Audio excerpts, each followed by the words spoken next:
పెసరపప్పు గారెలు చేయడానికి కావలసిన పదార్థాలు: పెసరపప్పు, పచ్చిమిర్చి, అల్లం, ఉప్పు, కరివేపాకు, ఉల్లిపాయ ముక్కలు, జీలకర్ర, నూనె.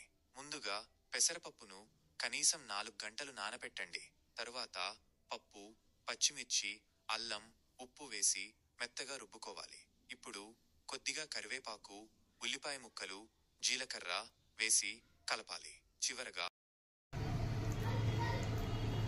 మనం వేసుకునేప్పుడే చిన్నవి చిన్నగా ఇలా ఒత్తి వేసుకోవడం వల్ల వడలు అనేవి మొత్తంగా లోపల కూడా ఉడకడం స్టార్ట్ అవుతాయి.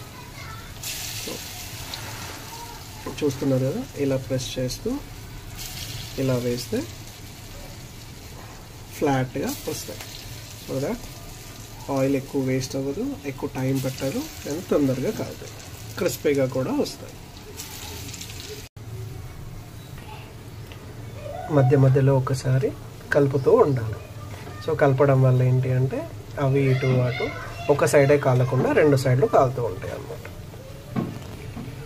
సో మనం గోల్డెన్ బ్రౌన్ కలర్ వచ్చేంత వరకు ఫ్రై చేసుకోవాలి. సో ఫ్రై చేసుకున్నాక తీసేసి సర్వింగ్ బౌల్లో వేసి సర్వ్ చేసుకోవాలి. అంతే. చూడండి ఎంత క్యూట్గా వచ్చాయో.